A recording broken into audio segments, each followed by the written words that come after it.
Alors, il aurait vécu à Éphèse, donc qui est une cité florissante dans ces siècles-là. Et à cette époque, la cité se tourne vers la démocratie, hein, à laquelle Héraclite semble d'ailleurs très peu favorable. Et il dit, notamment en ce qui concerne justement le pouvoir, un seul, pour moi 10 000, s'il est le meilleur. Il aurait appartenu à une famille riche et puissante et aurait participé à la vie politique de sa ville un petit peu. La principale source biographique qu'on a de lui, c'est Diogène Laërce, c'est-à-dire des écrits qui ont été faits 8 siècles après la mort d'Héraclite, et qui le décrit comme un homme d'esprit hautain, plus que tout autre orgueilleux et méprisant. C'est dans la vie et doctrine des philosophes illustres. À la Renaissance, on reprend un peu les mêmes bases et il est représenté notamment par un peintre néerlandais qui appartenait à l'école du Caravage comme quelqu'un aussi d'assez triste, et donc il est peint à côté de Démocrite, qui est un célèbre philosophe qui lui préfigure l'idée de l'atome, qui pense que tout est constitué d'atomes. Et donc les deux hommes ils contrastent nettement parce que Démocrite, on dit qu'il est d'un naturel rieur. On a une phrase notamment de Juvénal qui dit « Toute rencontre avec les hommes fournissait à Démocrite matière à rire ». Donc lui, voilà, il s'amuse plutôt de la comédie humaine, contrairement à Héraclite. Alors les deux hommes contrastent sur le tableau, et contrairement à Démocrite qui rigole, Héraclite, il a les mains jointes au-dessus d'un globe terrestre, donc c'est assez anachronique. Il a la tête baissée, il semble désespéré par la bêtise humaine. Il est aussi représenté dans le célèbre tableau de Raphaël, l'école d'Athènes. Vous avez plein de philosophes là, qui sont chacun dans une posture qui incarne leur philosophie. Donc on a Platon qui montre le ciel puisqu'il croit au monde des idées. On a Aristote qui lui passe gentiment le bras devant en montrant la terre, en disant on va plutôt faire des sciences, hein. Et donc ça montre aussi le cours des idées. Plus ça ira, plus on prendra appui ici plutôt que là-haut. Et chaque philosophe a une posture. Donc vous avez le cynique Diogène qui est complètement effondré, complètement ivre au milieu de la scène. Et vous avez donc Héraclite qui est présent. Il est au premier plan. Il a l'air très triste, il boude et il est à l'écart de tous les autres. Alors, on sait aussi qu'il apparaît aussi dans une comédie du IIe siècle, Héraclite, qui s'appelle Les philosophes à l'encan, donc ça veut dire en fait au marché aux enchères.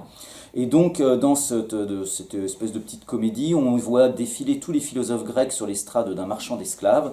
Héraclite y est décrit comme l'homme qui pleure, à côté de Démocrite, qui est bien sûr l'homme qui rit. Et alors son attitude très pénible et son soin tout aussi pénible, vous allez voir, à se rendre mystérieux dans ses propos, le font passer dans la petite piécette pour un fou complètement déprimé. Et c'est pour ça qu'il n'est pas vendu. Donc ça lui vaut au moins la liberté. Et donc il y a un acheteur qui lui dit tes énigmes, celles que tu proposes, dis donc, est-ce que ce sont des devinettes que tu fabriques? Rien de ce que tu dis n'est clair. Et Héraclite lui répond aussi sèchement c'est qu'en rien je ne me soucie de vous. Et l'acheteur lui dit alors nul non plus ne t'achètera parmi les gens sensés. Donc au moins ça lui vaut la liberté. Alors il est resté célèbre parce qu'il a écrit des fragments, dont le caractère énigmatique lui vaut donc le nom de Héraclite l'Obscur, au Stokeinos, vous excuserez mon grec, par les auteurs anciens. Alors on le présente comme quelqu'un de solitaire, de misanthrope, on a ça aussi donc dans d'autres œuvres comme Platon, qui méprise les gens, qui méprise les croyances religieuses, les superstitions, les usages communément partagés. Il critique également aussi implicitement les poèmes d'Homère et tous ceux qui se contentent de citer Homère en croyant en l'existence réelle des dieux, sans s'interroger sur la réalité des dieux et puis sur le vrai fonctionnement de la nature. Il est convaincu que les hommes sont généralement ignares et crédules et incite les prétendus savants à davantage de modestie. Citation donc dans certains de ces fragments, je vais vous en citer plusieurs. « Penser est commun à tous ». Autrement dit, penser, il n'y a rien d'original, on a tous des opinions. Son ignorance, mieux vaut la cacher, dit-il encore. L'homme stupide devant tout discours demeure frappé d'effroi. Le plus savant des hommes par rapport aux dieux, un singe pour la science. Vous en savez beaucoup moins que vous ne croyez. Donc ça incite à l'humilité. En un sens, on a quelque chose d'assez socratique. C'est le but de Socrate, nous montrer qu'en un sens, on en sait plus que l'on ne croit et donc on peut accoucher de vérités cachées en nous-mêmes. Et inversement, nous ramener à un petit peu plus d'humilité et nous montrer les limites de nos propres opinions. On a toujours les deux mouvements chez Socrate. Là, c'est un petit peu la même chose chez Héraclite. Et puis, préfigurant aussi Socrate qui va consulter l'oracle de Delphes, Héraclite est en quête de vérité et de sagesse. Et il incite également non seulement à mieux connaître le monde, mais aussi à mieux se connaître soi-même. Et donc il dit notamment dans un autre fragment, « De tous les hommes, c'est la part, se connaître eux-mêmes et bien penser. » Ou encore, une autre phrase, « Je me suis cherché moi-même longtemps. » Jusqu'à la fin de l'Antiquité, il n'est pas très célèbre, et sa pensée est donc connue seulement indirectement, à partir de ce que d'autres en disent. Alors notamment, on a des traces de pseudo-citations d'Héraclite, chez Platon, Aristote, Lucrèce, Sénèque, Plutarque, Cestius Empiricus, Marc Aurèle, Diogène Laërce et même Plotin. Alors au XXe siècle, on entreprend de recenser les fragments en essayant là encore de savoir lesquels sont vraiment écrits de la main d'Héraclite. Et on en dénombre à peu près 135, 136, selon les auteurs, entre 130 et 140. Alors certains sont apocryphes, c'est-à-dire qu'on n'est pas du tout sûr que ce soit Héraclite qui l'ait écrit. En plus, certains ont peut-être été écrits pour parodier Héraclite, parce qu'on a des fragments, il y en a qui disent le contraire d'autres fragments. Mais peut-être qu'il y en a un pour rigoler. Il a fait une parodie d'Héraclite en disant moi aussi, si c'est des fragments comme ça énigmatiques, je peux le faire, je vais te faire du Héraclite. Et puis si vous voulez, on peut faire un petit challenge, vous me faites un fragment. Le jeu, c'est de savoir si c'est du Héraclite ou pas. Ça n'a pas forcément été évident. Il y en a d'autres qui ont été perdus, évidemment. Il y en a d'autres qui ont été retrouvés, mais seulement en partie. Donc en fait, on a des fragments de fragments. Donc à interpréter, c'est pas facile. On en a un, par exemple, il dit « remède », c'est tout. Et on a un autre, il dit décoque, C-O-Q-U-S, décoque, voilà. Donc c'est pas évident à interpréter, évidemment, alors on a différentes lectures, et alors il y a un petit, moi j'ai vu ça, un jeune étudiant justement qui a alors, son nom sur les réseaux sociaux, c'est Coup de Philo, à pas confondre avec Coup de Fil, c'est un autre, Coup de Philo, et il avait fait un petit quiz, moi qui m'avait beaucoup amusé, il avait fait une petite devinette, c'était des citations, et notamment du coup il y avait des fragments d'Héraclite, savoir si c'était des vrais philosophes ou savoir si c'était des rappeurs. Philosophe ou rappeur. Et des fois, comme l'intelligence profonde et la bêtise profonde se rejoignent un peu dialectiquement, tu sais pas si c'est hyper intelligent ou complètement crétin. Et donc il y a des choses, tu dis, ça à mon avis c'est un rappeur, et non, c'est un philosophe, et inversement. C'était assez rigolo. Ça marche très bien. Alors Héraclite, vous allez voir, il y a des fragments, vous allez me dire que c'est stupide, et moi je vais essayer de vous faire comprendre que non, on peut dire qu'au contraire c'est très intelligent, partant du principe de générosité, que c'est notre auteur du soir, donc on va dire qu'il est intelligent. Alors ils ont été rassemblés et classés sous le terme fragment par les spécialistes de la philosophie antique. Alors ils sont longs soit de un mot à quelques lignes, le maximum c'est 20 lignes, ils sont énigmatiques et donc il se prend un peu pour un oracle. Ils sont parfois empreints de poésie, parfois ce sont des paradoxes, parfois ce sont des pléonasmes, parfois ce sont, comme je vous disais, des propos qui ont l'air d'une grande stupidité. Et alors ce qui est encore plus compliqué, c'est qu'il n'y a pas de ponctuation dans les textes, ce qui lui donne un style assez haché, morcelé, une dimension encore plus énigmatique, sans doute volontairement parce que ça favorise la multiplicité des interprétations possibles. Et d'ailleurs, on sait que dans sa rhétorique, Aristote s'en plaint en disant c'est tout un travail de ponctuer Héraclite, car il est difficile de voir si le mot se rattache à ce qui précède ou à ce qui suit. Par exemple, c'est toujours Aristote qui parle, par exemple au commencement de son ouvrage, il dit le logos, le discours, le logos, ce qui est, toujours, les hommes sont incapables de le comprendre. Alors là, la question, c'est de savoir, comme dit Aristote, il est impossible de savoir à quoi toujours se rattache quand on ponctue. Est-ce que c'est le logos, ce qui est toujours, il y a toujours le logos, les hommes sont incapables de le comprendre, ou le logos, ce qui est, les hommes seront toujours incapables de le comprendre. Donc c'est qui est toujours, c'est l'incompréhension des hommes, ou c'est l'objet de leur incompréhension, le logos? On ne sait pas. Alors c'est pour ça que ce penseur, comme on dit, présocratique, avec d'autres que vous connaissez peut-être de nom, Parménide, Démocrite, Xénophane, etc., n'est pas considéré comme le papa de la philosophie, titre que l'on attribue généralement à Socrate et ensuite évidemment à Platon. Alors pourquoi? Parce que, comme je dis à mes élèves, si vous faites un seul fragment le jour du bac, pensez pas que ce soit comme dans les dessins animés ou les BD où vous allez dire « Oh, c'est génial » et que tu vas avoir 20. On t'a demandé une dissertation philosophique, on a quand même un système de notation, il ne faut pas plaisanter. Et donc évidemment, tu vas avoir dans le meilleur des cas, si tu tombes sur un prof sympa, 1 sur 20. Et si tu tombes sur quelqu'un qui a pris un café un peu serré juste avant, 0. Voilà. J'en ai eu, moi, comme ça, qui m'ont écrit juste une ligne, quoi. Bon, c'est marrant, ils avaient dû faire un pari, ils avaient déjà calculé leur point du bac, ils se sont dit, ouais, ça passe. J'ai parié avec un copain à McDo, bon, je vais le faire. Bon, d'accord, ou peut-être qu'il avait vraiment l'impression que ça pouvait marcher. Évidemment, si tu fais un fragment héraclitéen, c'est pas du jeu, comme on dit. Qu'est-ce qui est du jeu en philosophie? Justement, exactement le contraire d'Héraclite, puisque Héraclite, il ne développe et ne clarifie pas ses propos, il ne définit pas de concept, il n'argumente pas toujours rationnellement, il n'envisage pas plusieurs points de vue, ce qui est précisément ce que l'on demande à un philosophe. Donc le premier d'entre eux, à n'en pas douter, c'est Platon ou Socrate. Alors, il n'en reste pas moins qu'il est intéressant à étudier philosophiquement, que c'est très riche. Et d'ailleurs, on sait qu'Héraclite exerça une influence sur de grands auteurs, notamment, on y reviendra peut-être, sur Nietzsche et sur Hegel. Alors, dans la culture populaire aussi, on le retrouve très peu, étant donné qu'il est très peu connu, Héraclite. On le retrouve quand même dans la bande dessinée et le film qui en est tiré, qui s'appelle Quai d'Orsay, puisque c'est une parodie des années où Dominique de Villepin était au Quai d'Orsay, et le vrai Dominique de Villepin étant amoureux de Rimbaud et de phrases abracadabrantesques. Là, on remplace Rimbaud par Héraclite, et donc dans la bande dessinée, il ne cesse de déclamer comme ça des fragments d'Héraclite, en disant imprégnez-vous de ça, pour faire ses discours politiques. Voilà. Alors, on ne sait pas non plus si les fragments étaient censés faire un ouvrage avec des aphorismes, comme on peut trouver, ou des petits fragments comme on peut trouver chez Héraclite, donc, notamment, mais chez Pascal, chez Nietzsche, etc., ou si c'était vraiment fait pour être des fragments éparpillés, ou est-ce qu'il allait après en faire un ouvrage, on ne sait pas. Et alors, d'après Diogène Laërce, il aurait finalement laissé son œuvre sur l'autel d'Artémis d'Éphèse, lieu de sa région natale. Alors moi je me suis demandé pourquoi, j'ai une interprétation, ça doit exister, je ne l'ai pas trouvé, mais d'autres ont dû le penser avant moi. Artémis, vous savez, ça vient de Arctos qui veut dire l'ours, et Thémis qui veut dire la force, donc ça veut dire ours puissant.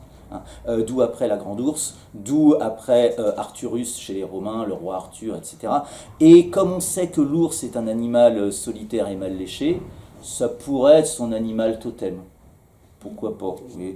Je sais que Michel Sardou, qui est quelqu'un qui est très ours, il avait daigné enfin, parce que ça faisait des années qu'on lui demandait de faire une biographie, il avait accepté qu'on fasse une biographie de lui, et on lui demandait, il faudrait que vous nous donniez une photo dessus libre de droit, il avait envoyé un ours. Voilà, il a dit non. Voilà. Ah oui, c'est Michel. Voilà. Alors c'est peut-être pour ça, je ne sais pas, qu'il a choisi l'autel d'Artémis. Accablé d'infirmité, il se laisse mourir de faim vers 60 ans et serait mort donc vers 480 avant Jésus-Christ à Éphèse. Alors là encore, les versions de son décès sont assez étonnantes. Dans certaines versions, il serait mort d'hydropisie, donc d'œdème géant, si vous voulez. Dans un autre, il serait mort asphyxié dans une mare. Et alors, ma version préférée, moi, il y a une théorie selon laquelle... Alors, il croyait qu'il était philosophe. Bon, déjà, vous voyez le résultat. Bon. Mais il croyait qu'il était médecin aussi. À l'époque, il faisait tout, les philosophes. Et donc, alors on vous a dit, il ne faut pas vous soigner vous-même, il faut aller voir des spécialistes. Et donc lui, il aurait été persuadé que pour soigner son hydropisie, il fallait faire en sorte que l'eau s'évapore. Et donc il aurait demandé à des gens de lui fabriquer un sarcophage en bouse séchée, voilà, pour, un peu comme quand on aime bien enterrer papa dans le sable à la plage, tu vois. Sauf que là, il y avait la tête aussi. Et donc, c'était censé faire s'évaporer le liquide. Et donc, selon la légende, voilà, évidemment, aucune personne rationnelle n'accepterait de faire ça, donc ça aurait été des enfants.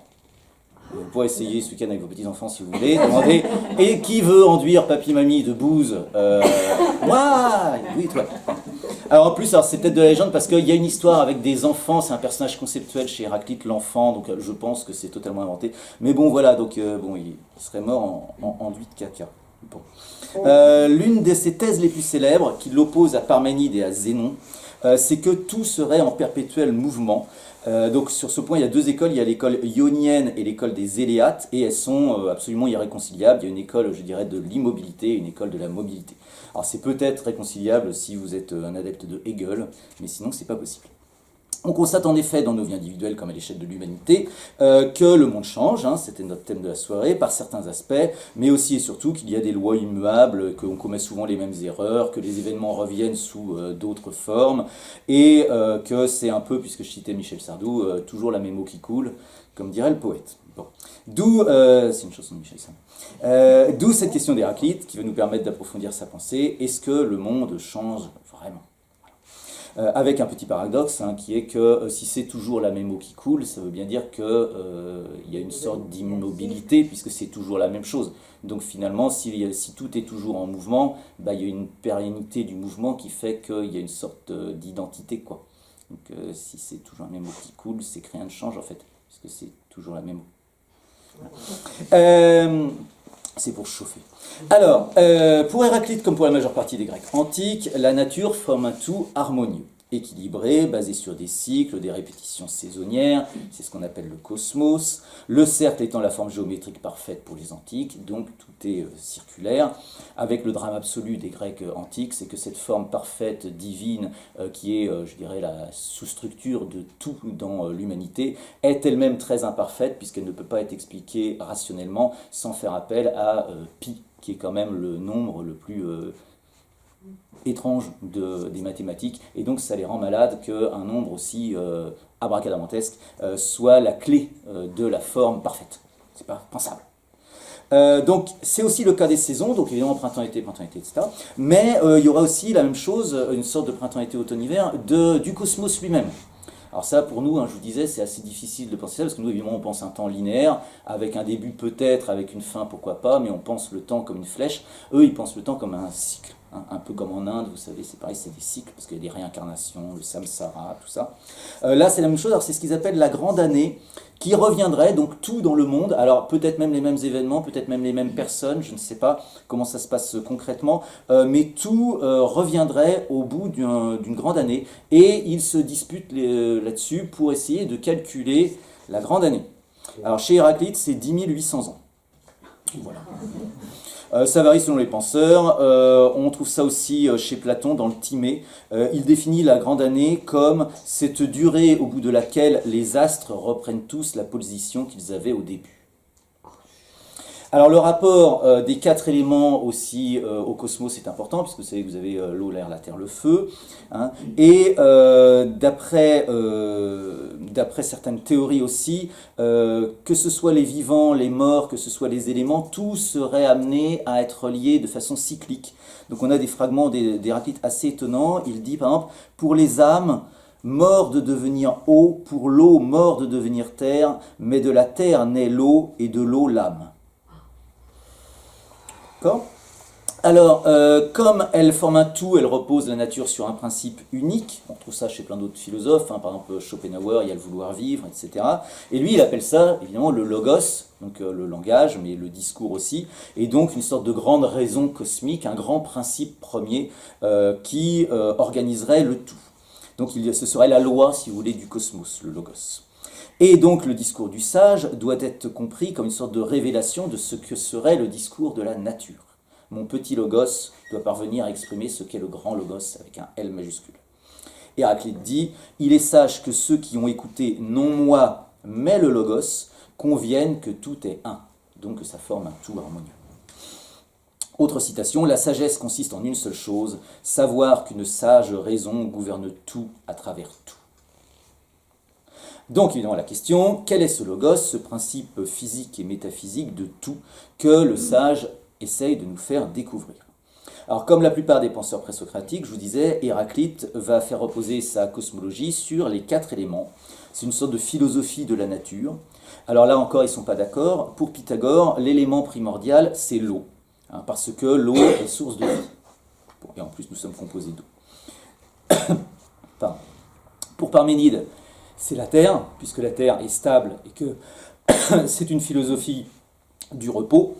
C'est notre arche originaire, si on veut, c'est là que l'on vit. Et pour Héraclite, c'est le feu, parce que le feu est, parmi les quatre éléments, le principe le plus vivant qui n'existe qu'en mouvement. Dès qu'il arrête d'être en mouvement, il cesse. Hein.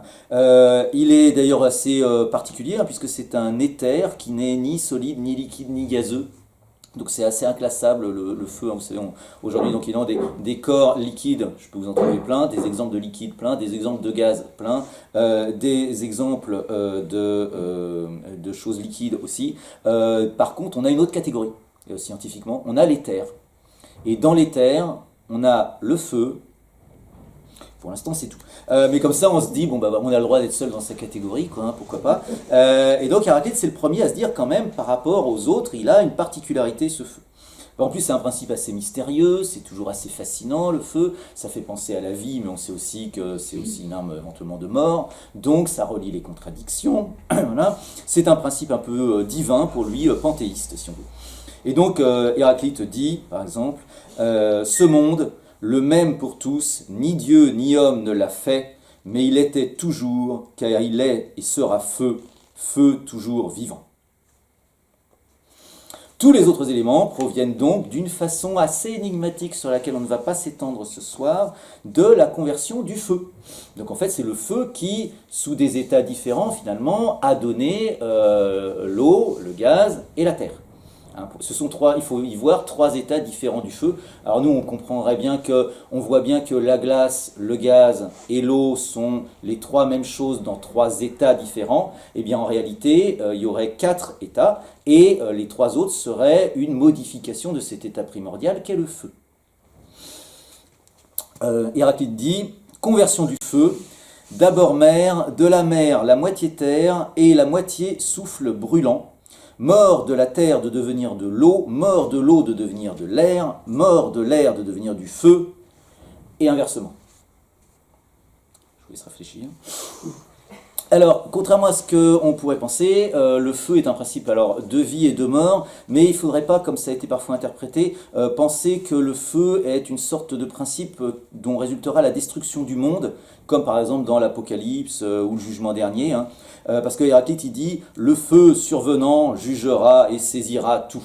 Donc on pourrait voir une sorte d'eschatologie du feu où à la fin tout est cramé. Alors c'est pas ça visiblement ce qu'il a voulu dire, parce que le feu n'est pas un juge, il fonctionne, comme dirait Nietzsche, j'aime bien Nietzsche, par-delà le bien et le mal, mais le feu, sa sagesse, par sa sagesse, nous comprenons que tout n'est que de passage. Et donc comme le passage et le caractère éphémère de toute chose est importante pour Héraclite, évidemment ça correspond bien avec le feu, puisque face au feu finalement, nous sommes tous égaux, nous redeviendrons tous poussière, aussi beaux et fringants que nous soyons aujourd'hui, que nous soyons riches, pauvres, maîtres, esclaves, imbéciles, sages, porcs ou humains, parce qu'il prend souvent des métaphores avec les porcs, on finira tous pareil, morts, comme si on avait été mis en cendres par le feu. Donc c'est une tragédie, hein, ça c'est sûr, qui gouverne cette grande pièce de théâtre cosmique que nous appelons la vie. On retrouve la même idée lorsque Héraclite dit « la foudre gouverne tout ». Alors le propre de la foudre, par différence avec l'éclair et le tonnerre, c'est justement de frapper et de détruire, et que rien ne peut lui résister. Donc évidemment, un jour, nous serons tous foudroyés. Alors de là naît une controverse avec Platon, Aristote et Xénophane au sujet du soleil. Ah non, mais ils avaient des vrais sujets de discussion. Parce que le soleil, c'est une flamme. Alors bon, c'est une boule d'hélium et d'hydrogène en fusion, mais on n'est pas loin, c'est une flamme. Hein. Et dans la culture populaire grecque, c'est comme la lune, c'est quasiment un être divin. Et donc, comme c'est une flamme, il doit être en devenir perpétuel. Il doit se renouveler constamment. Et donc, le grand sujet de débat, c'est de savoir s'il se renouvelle à chaque nanoseconde, je dirais, s'il se renouvelle chaque jour, s'il se renouvelle au bout de la grande année, etc. Alors là-dessus, Aristote dit que, Héraclite disait que le soleil est nouveau chaque jour. Alors bon, on ne sait pas s'il est vraiment nouveau chaque jour, si c'est à chaque instant. Alors nous, on ne va pas rentrer dans ces débats-là. Hein. Ce qui importe davantage dans le débat, c'est justement l'opposition du jour et de la nuit. Alors c'est là-dessus qu'on va développer, je vais faire un petit développement, parce qu'on a dans le jour et la nuit l'identité et la coexistence de deux contraires. D'où le fragment 90 que j'aime beaucoup, parce que précisément ça donne l'impression que c'est totalement stupide, mais en fait pas du tout, pas du tout. Héraclite dit, si le soleil n'était pas, ce serait la nuit. Même dans des copies on trouve ça. Alors, pléonasme ou sottise en apparence, mais en vérité c'est plutôt profond parce que ça veut dire que rien n'existe sans son contraire. C'est-à-dire qu'on ne peut parler d'une chose que parce qu'on est capable de parler de son contraire. Et comme vous le savez, les contraires ne sont pas toujours comme deux points opposés d'une ligne, mais parfois se rejoignent un peu comme deux points d'un cercle, et finalement ne sont pas si loin les uns que les autres. Par exemple, on peut parler de l'amour parce qu'on sait ce que c'est que la haine, mais l'amour porté à l'excès et la haine portée à l'excès se ressemblent quand même beaucoup. On peut voir la même chose politiquement, il y a vraiment que l'extrême droite et l'extrême gauche pour ne pas se rendre compte qu'ils se ressemblent beaucoup. Alors qu'en fait, parce qu'ils ont les mêmes outrances sur certains domaines, et finalement les mêmes méthodes un petit peu, la même rhétorique, alors qu'ils n'ont pas du tout envie de manger à table ensemble. Mais en fait, ils se ressemblent quand même beaucoup, on est d'accord. Donc pour pouvoir parler d'une chose, il faut pouvoir parler de son contraire, et sans le jour, l'idée même de la nuit serait une évidence universelle et ne porterait pas de nom. C'est aussi ce que je dis moi à mes chers élèves quand ils font une dissertation. Quand tu as un mot dans un sujet, demande-toi de quoi il se distingue. Je sais pas, tu as un sujet sur la peur, demande-toi c'est quoi la différence entre des choses qu'on confond généralement, la peur, le stress, l'angoisse, etc. Et puis demande-toi à quoi ça s'oppose. Tu as une dissertation sur la liberté, on peut parler de liberté parce qu'on connaît la privation de liberté. Donc c'est quoi la privation de liberté ? Ça peut être l'esclavage, ça peut être le travail forcé, ça peut être des addictions, puisqu'on n'est pas libre, ça peut être la folie, ça peut être des aliénations diverses. Et du coup, tu vas avoir déjà tout un tas de termes qui s'opposent à la liberté, qui vont pouvoir te donner plein d'idées de réflexion. Ça fait déjà toute une petite trousse à outils, tout ça. Donc de sorte que on peut dire que le jour et la nuit, justement parce que le soleil et la lune s'opposent, sont un peu un et le même. On peut, si on veut être un peu philosophe aussi, et donc rejoindre Parménide, qui lui est un philosophe de l'être, dire la même chose de l'être et du néant. On a notamment de beaux passages de Hegel là-dessus. L'être et le néant, c'est évidemment des opposés absolus, mais en réalité, quand on décrit l'être et quand on décrit le néant, on retrouve un peu des principes communs. Parce que déjà, le néant a un être assez abstrait. Ce que c'est que l'être, finalement, on ne peut pas vraiment le définir, donc c'est un peu un néant, etc. Nous en venons donc au cœur même de cette philosophie, à ce qu'il y a aussi le plus connu d'elle. Contrairement à Parménide, qui affirme que seul l'être est et que le néant n'est pas, Héraclite, lui, défend l'idée d'une non-permanence, d'un changement complet et permanent, justement, en un sens, du monde. Et donc c'est un penseur du changement et de la contradiction. Alors je préfère le terme contradiction, je fais mes petites distinctions fines comme je disais, à opposition ou à inverse, parce que dans l'idée de, je sais pas, vous prenez 3, ce qui est contraire à 3 c'est moins 3, alors ce qui est inverse à 3 c'est 1 sur 3, c'est pas pareil. Et dans l'idée, alors contradiction et opposition, c'est un peu pareil. Alors, avec une petite nuance quand même, que c'est que dans opposition, il y a quelque chose, je trouve, de plus statique. C'est que ça s'oppose et puis ça bouge pas. Alors dans l'idée de contradiction, comme quand on dit apporter contradiction dans un débat, il y a quelque chose de plus dynamique, il y a un mouvement. Et comme c'est à la fois un penseur de l'opposition et du mouvement, ça donne la contradiction. Voilà. Parlant du principe de toute chose, Héraclite dit « En se transformant, tout reste en repos ».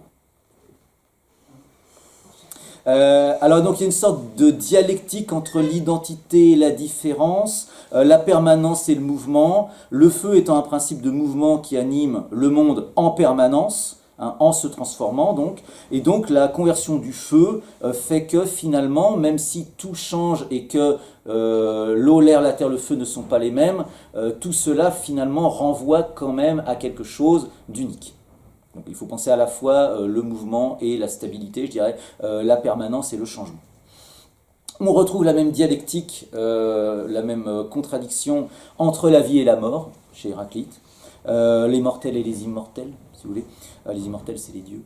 Et il dit, par exemple, Héraclite, « Immortel, mortel, mortel, immortel, vivant de cela la mort, mourant de cela la vie. » Ce n'est pas un rappeur, c'est Héraclite, je vous jure. Il dit aussi « Sont le même le vivant et le mort, l'éveillé et l'endormi, le jeune et le vieux, car ces états-ci s'étant renversés, sont ceux-là, ceux-là, s'étant inversés à rebours, sont ceux-ci, ceux-ci. » Alors, en un sens, c'est vrai, puisque toute chose vivante est vouée, enfin n'a pas toujours existé, n'existera pas toujours, est caractérisée par sa finitude et son caractère éphémère, porte en elle-même le germe de sa propre mort, en un sens, et donc en réalité, penser de manière opposée le vivant et le mort, l'immortel et le mortel, c'est un peu illusoire. En fait, tout cela se mélange. D'où la critique qu'il fait de la vision populaire des dieux, qui seraient des êtres purement immortels. Il n'y croit pas du tout. Et il critique aussi justement ceux qui sont scandalisés par la mort, puisqu'on manque quand même de sagesse, étant donné qu'on sait qu'il ne peut pas y avoir de vie sans mort. Donc c'est un petit peu utopique ou illusoire ou naïf évidemment d'être triste, c'est humain, mais de considérer comme un drame ou comme un mal absolu la mort, puisque c'est quand même grâce aux morts que les autres après sont en vie. Il reprend la même idée avec l'exemple d'un arc, toute puissance technique pouvant être mise en œuvre à la fois pour une chose et pour son contraire, pour la vie ou pour la mort. Alors il dit par exemple pour l'arc, le nom est vie, mais l'œuvre est mort. Et d'ailleurs, alors ça c'est un grand principe qu'on retrouve après dans les philosophies de la technique. Comme disait aussi Aristote, toute technique est une puissance des contraires. Trouvez-moi une technique, donc c'est-à-dire une invention humaine, alors pas simplement les nouvelles technologies, tout ce que vous voulez depuis qu'on a inventé le silex taillé, qui ne puisse pas être mise au service du bien ou du mal, de la vie ou de la mort. Je serai assez preneur, je n'en connais pas. Avec un scalpel, tu peux sauver une vie, tu peux prendre une vie. Le meilleur docteur est le meilleur empoisonneur, comme disait Aristote. Et même des choses comme des armes ont aussi parfois un aspect finalement dramatique, mais aussi parfois positif. Donc une invention humaine qui ne pourrait servir que la vie et le bien, ou que la mort et le mal, je ne pense pas que ça existe. Voilà. Donc voilà, l'idée c'est que la notion de vie consiste à ne pas rester un seul instant figé, à être en mouvement jusqu'à devenir poussière, puisque la définition de la mort, c'est justement ça, c'est l'immobilité. Donc toute chose en vie est une chose en mouvement. Ce mouvement entre les opposés est donc une grande loi du monde, et on retrouve la même idée qu'on retrouve dans beaucoup d'autres fragments, cette idée d'une permanence qui est illusoire. Là, on a l'impression que les choses sont stables, que ça bouge pas, alors qu'en réalité, tout est, même la physique moderne lui rend hommage, puisque en réalité, évidemment, cette chose vieillit, change imperceptiblement à chaque seconde, sans quoi elle pourrait pas, si je reviens et puis qu'après elle est usée dans 10 ans, elle ne s'est pas usée d'un coup, donc ça veut bien dire que c'est continuellement et de manière imperceptible qu'elle le fait. On retrouve donc des fragments qui disent ça, qui sont eux les fragments sans doute les plus célèbres d'Héraclite. Alors là, on n'est plus dans le feu, on est dans l'eau, on va changer un peu, c'est ça qui est étonnant. Héraclite dit « Nous entrons et nous n'entrons pas dans les mêmes fleuves. Nous sommes et nous ne sommes pas. » Oui, puisque je ne suis jamais exactement identique à moi-même. Alors déjà, je ne suis plus du tout celui que j'étais quand j'avais 10 ans. Il n'y a aucune particule de mon corps qui est la même que quand je suis sorti du ventre de ma maman. Je vais encore probablement changer. Donc en réalité, on est dans un mouvement permanent. Donc à la fois, exister, c'est ça, c'est à la fois être et ne pas être. On n'est pas à la manière de quelque chose de statique. Il dit aussi, on ne peut pas entrer deux fois dans le même fleuve. Puisque quand vous rentrez dans le même fleuve, les berges du fleuve éventuellement sont les mêmes, encore que c'est pareil, imperceptiblement elles changent, mais comme les eaux dans lesquelles vous êtes entré la première fois en allant dans la Loire sont passées depuis bien longtemps, ce sont encore les mêmes eaux parce qu'on lui a donné une étiquette, la Loire, parce que c'est pratique pour se repérer de donner une étiquette aux choses. Donc il faut bien dire que moi je suis toujours Monsieur Portier depuis ma naissance jusqu'à ma mort, mais en réalité qu'y a-t-il de commun entre Monsieur Portier à 8 ans, Monsieur Portier aujourd'hui, Monsieur Portier en 20 ans? Et c'est la même chose pour toute chose, c'est simplement que le langage met des étiquettes, on retrouve la même idée chez Bergson, parce que ça nous rend la vie pratique, mais c'est en simplifiant, en schématisant le monde, en mettant des catégories humaines sur les choses, et puis en les simplifiant par catégories qui n'existent pas vraiment. On va dire, il y a les animaux, les végétaux, les minéraux, et puis à chaque fois on va trouver un ou deux animaux qui sont un petit peu, on est entre le végétal et l'animal, là, comme là on est entre le minéral et le... Oui, parce qu'il faut bien un moment trancher, mais la nature, elle, forme un continuum qui est harmonieux, mais dans lequel nous on essaye de s'organiser et de trouver des marques grâce au langage, à notre petit logos. Mais le grand logos, lui, il ne fonctionne pas du tout comme ça. Autre fragment qu'on retrouve chez Héraclite, donc on ne peut pas entrer deux fois dans le même fleuve. D'après Platon dans le Cratyle, il aurait dit aussi « tout cède et rien ne tient bon ». On retrouve la même idée, le caractère éphémère et mobile de toute chose. Et puis le plus célèbre de tous, le paragraphe 136 dans la traduction qu'on a généralement si vous l'achetez en librairie, « tout s'écoule, point ». Donc ça c'est un fragment qui est resté, un aphorisme qui est resté célèbre, on l'a appelé après, on l'a traduit par Pantarei, c'est la traduction Pantarei que l'on retrouve après dans d'autres philosophies. Tout s'écoule. Donc il n'y a pas de substance fixe, il n'y a donc pas d'identité personnelle immobile, Hein. On peut comparer ça aussi au bateau de Thésée qui part d'Athènes et qui revient, et puis pendant son périple, on a changé parce qu'on a réparé chaque petite partie du bateau de Thésée, et puis quand il revient, tout le monde va dire que c'est le même bateau, alors qu'au fait, au fur et à mesure, aucun élément de départ n'est retrouvé à l'arrivée. Donc c'est l'idée comme ça qu'on n'a pas d'essence, qu'on a une existence, si on veut rendre ça un peu plus moderne avec nos mots à nous. Alors évidemment, il n'y a pas non plus d'idée platonicienne, il n'y a pas d'eidos, il n'y a pas des choses qui sont justes parce qu'il y a une idée de la justice, il n'y a pas des tables parce qu'il y a une idée de la table, et que les tables sont des formes un peu dépréciées parce que matérielles de l'idée de la table. Il n'y a pas de permanence. On retrouve donc des idées chez d'autres philosophes, et puis ils s'opposent. Hein, du coup, évidemment, Héraclite, vous ne pouvez pas être à la fois du côté d'Héraclite et du côté d'autres philosophes qui, eux, font toujours reposer leur philosophie sur l'idée d'un principe immuable. Alors, par exemple, Platon, Plotin, Descartes, Hegel, Husserl, il y a toujours cette idée d'une stabilité, d'une essence qui est saisissable dans les choses. Et puisque la vie est donc faite de changements, seuls les morts ne changent plus, puisque plus rien ne leur arrive, et que c'est le feu qui s'est éteint en eux, si on veut, et c'est peut-être d'ailleurs pour ça que quand quelqu'un meurt, on dit feu Michel, je ne sais pas, peut-être, pourquoi pas. D'où un paradoxe encore que vous voyez, c'est que, alors on n'est pas avare en paradoxe et en contradiction, puisque c'est le penseur du paradoxe et de la contradiction. Alors paradoxe au sens noble du terme, hein. Paradoxa, ce qui va contre le bon sens. Je lui dis, on ne se baigne pas deux fois dans le même fleuve, bien, si, non, si, non. Et puis il s'en va, Héraclite. Tu vois, on a dit, il parle pas aux imbéciles. Hein, il s'en va. C'est pour ça qu'il est blasé un peu. Il dit, on se baigne pas deux fois dans le même fleuve. Bah si, bah non. Mais il n'explique pas. Il s'en va, et puis après, tu as 2000 ans pour essayer de comprendre. Si le soleil n'existait pas, ce serait la nuit. Il est débile, lui. Mais non. Bah si, il est débile. Non, il n'est pas débile. Toi, tu es débile, parce que ça va contre le bon sens de dire le contraire. On dirait, bah, évidemment, mais justement. Donc c'est un paradoxe, et puis en plus, c'est une contradiction. Et donc, alors. Là encore, on a une contradiction qui est assez savoureuse, c'est que vous remarquez que Héraclite est à la fois le penseur du fleuve et du feu. Ce qui est normal puisque c'est un penseur héraclitéen. Alors ce mobilisme, si on veut, va de pair avec un certain scepticisme et un relativisme que détestera Platon. On le retrouve même dans le domaine du goût, dans certains fragments, parce que là encore, on trouve le jeu des contraires. Alors il dit par exemple, les porcs se complaisent dans la fange plutôt que dans l'eau pure. Bah oui, parce que nous, la fange, on trouve ça sale, mais pour eux, comme eux, c'est pas des humains, ils trouvent ça propre. Et puis nous, notre eau pure, ils en veulent pas, ils trouvent ça dégoûtant. Hein, donc en fait, c'est pareil, les goûts peuvent très bien s'opposer, se renverser les uns dans les autres, selon le point de vue duquel tu te places. Hein. Donc c'est très relativiste comme philosophie. Du point de vue scientifique, évidemment, alors là ça pose un problème un peu plus important encore que du point de vue du goût, il est clair que puisqu'il n'y a rien de stable, il n'y a aucune connaissance objective et définitive possible.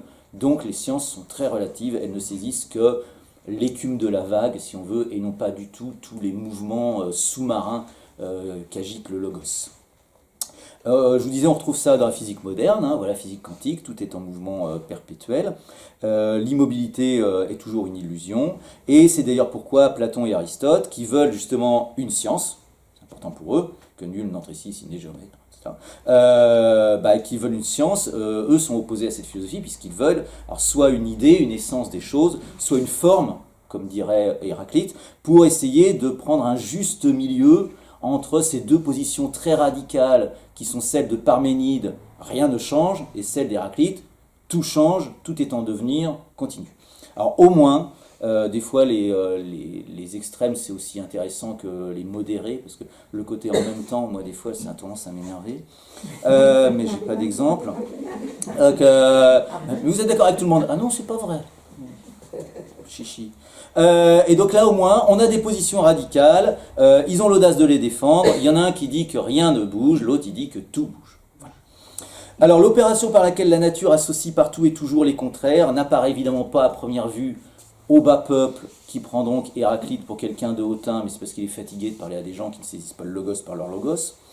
La nature, comme il dit, a sa pudeur, mais peut-être aussi que la nature a sa malice. Il dit qu'elle aime à se cacher. Alors peut-être qu'elle aime bien se cacher, la nature aussi, parce qu'elle aime bien jouer à cache-cache avec nous.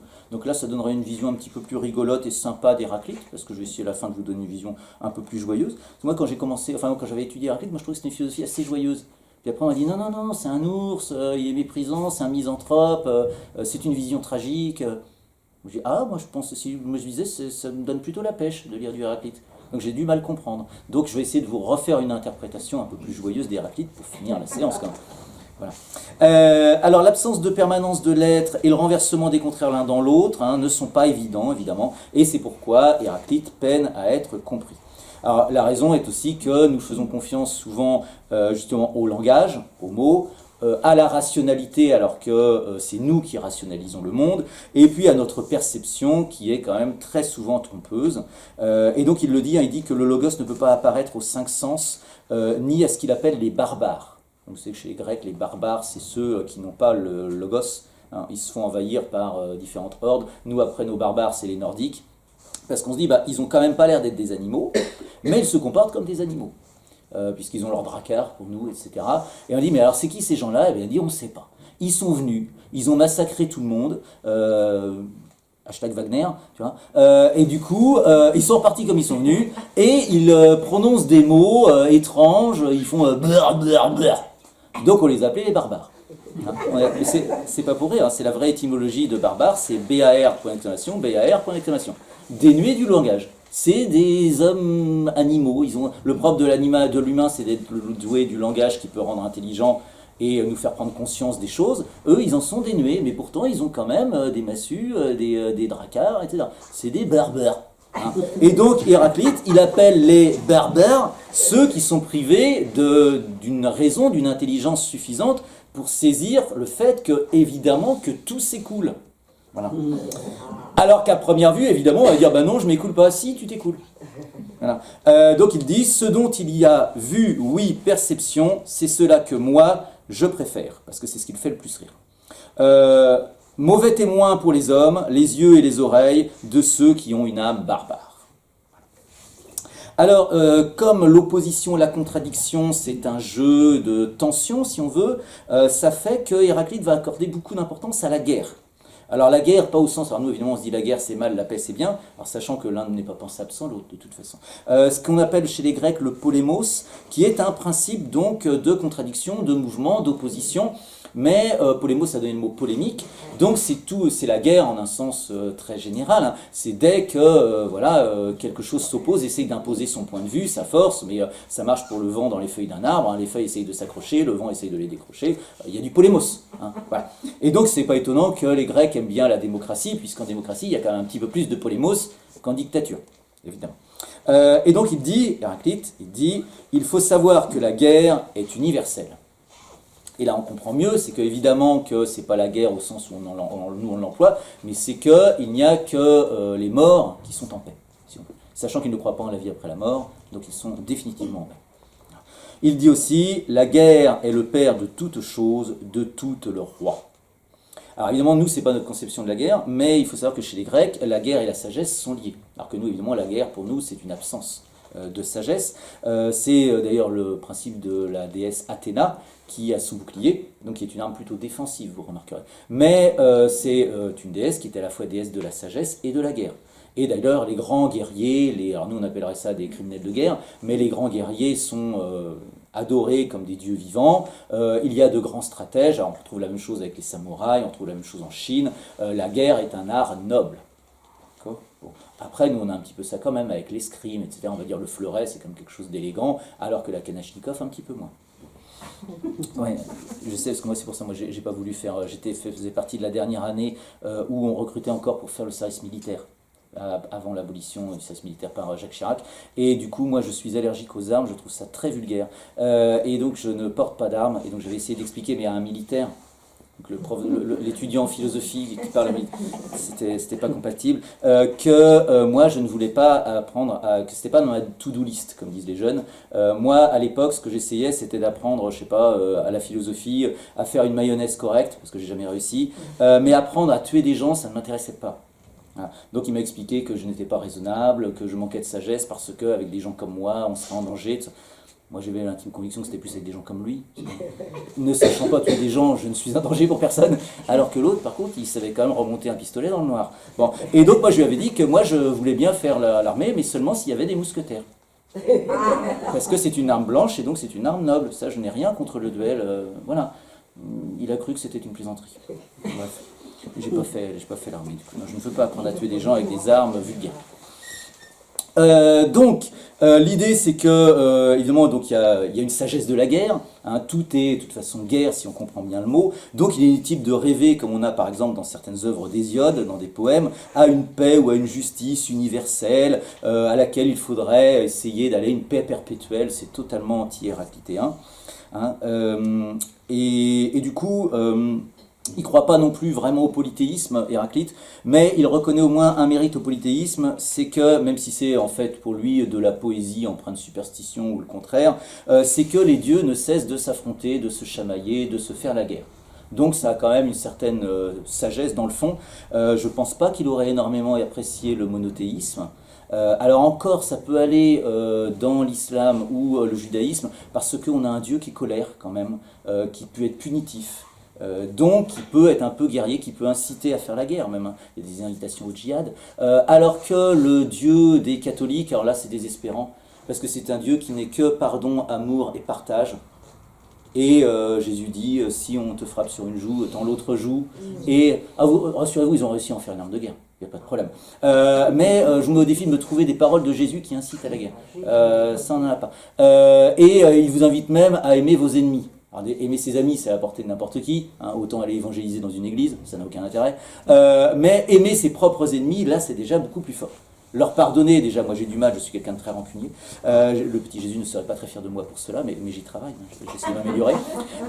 Et alors, non seulement il faut pardonner aux Romains, aux Juifs et aux pharisiens de m'avoir crucifié, mais il faut même les aimer. Donc là, c'est Héraclite, je pense que là, il serait... apportez-moi un sarcophage. Apportez-moi de la boue, j'en peux plus. Voilà. Donc voilà, c'est cette tension, cette mobilité qui permet dans la vie de féconder et de créer plein de choses. Dernier petit point que je voudrais aborder, c'est que le style d'Héraclite est à l'image de sa pensée. On retrouve la même chose chez Nietzsche. Nietzsche a une pensée que la prose de Nietzsche à laquelle la prose de Nietzsche rend service, puisque Nietzsche écrit de manière nietzschéenne, je dirais. C'est-à-dire que sa pensée est harmonieuse quand on la comprend, mais a priori elle est complètement chaotique, voire stupide. Hein. Donc ça demande un travail, et c'est normal, puisque je vous disais, la nature aime à se cacher. Donc il ne va pas vous donner clé en main les solutions, il va vous dire tout c'est cool, ou des coques. Voilà. Il est animé par une flamme, parce que quand même, il y a du style, comme chez Héraclite, on écoute, hein, vous avez vu, on sourit. Hein. Ça fait penser à des aphorismes un petit peu vifs et percutants, ce que les jeunes appellent des punchlines. Hein. Voilà, vous pouvez avoir un t-shirt avec tout c'est cool, pantareille, ça fait stylé quand même.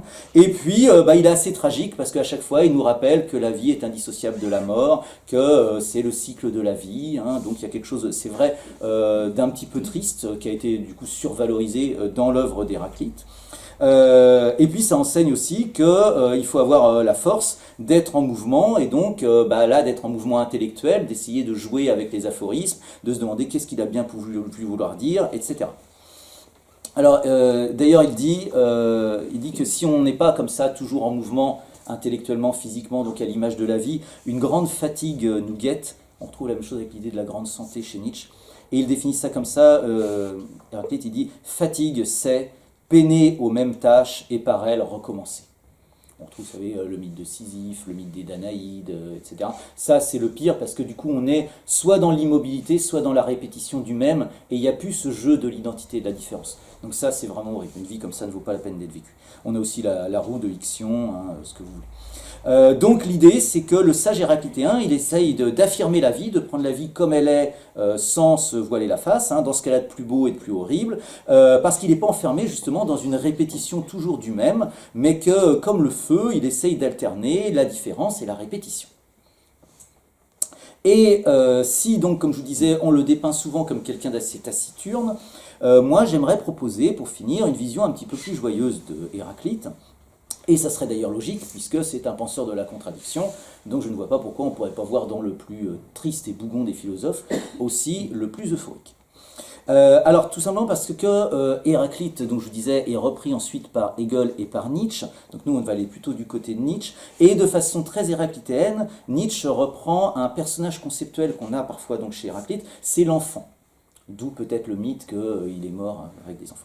On retrouve ça dans les 3 métamorphoses de Ainsi parlait Zarathustra, qui n'est guère le livre le plus facile à lire, sans doute le pire pour commencer Nietzsche, déjà parce qu'il est traduit de l'allemand très très poétique, donc traduire de la poésie allemande en français, c'est à peu près aussi faisable que de traduire du Baudelaire en japonais. C'est pas forcément le meilleur, puisque justement l'œuvre de Nietzsche est intéressante par sa légèreté, c'est bouillonnant, c'est léger, c'est sympa. Et Nietzsche a écrit ainsi par Zarathustra qu'on lui a reproché un peu sa lourdeur. C'est quand même un petit peu donneur de leçons, c'est pas le plus facile à lire. Et dans les trois métamorphoses, il explique qu'il faut savoir se transformer en âne ou en chameau, selon les traductions, que ce chameau doit se transformer en lion, et que ce lion doit se transformer en enfant. Bon. Parce que l'enfant serait pour lui l'image de la sagesse, parce que justement l'enfant c'est l'insouciance. Alors pas seulement, hein, c'est une pensée un petit peu retravaillée si on veut, mais il y a cette idée, c'est que votre enfance, à moins qu'il soit dépressif, se demande pas à quoi ça sert de vivre, et chaque jour il trouve une nouvelle opportunité pour vivre, et il s'amuse facilement, même des choses parfois qui sont graves, il pense pas à la mort, il pense pas à la maladie, etc. Donc il y a cette idée d'insouciance, il faudrait essayer de redevenir enfant, mais nous, avec toute notre expérience et notre conscience du monde d'adulte. Donc ça s'appelle affirmer la vie chez Nietzsche, c'est celui qui arrive est un surhomme, comme il le dit. Hein.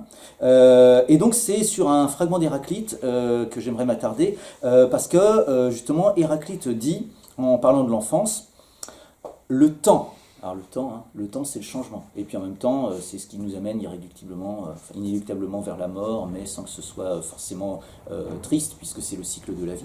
Le temps, j'aime beaucoup ce fragment, c'est le 130, est un enfant qui joue en déplaçant des pions, 2 petits points, la royauté d'un enfant. Alors, qu'est-ce que ça veut dire? Alors, il y a du coup plusieurs interprétations, notamment en français. En France, c'est Marcel Conche qui essaye d'expliquer les fragments d'Héraclite. Alors, du coup, le temps, il pourrait être comparé à un enfant dans la mesure où, contrairement à l'adulte, il n'est pas grave et sérieux. D'accord? Il représente l'innocence du devenir.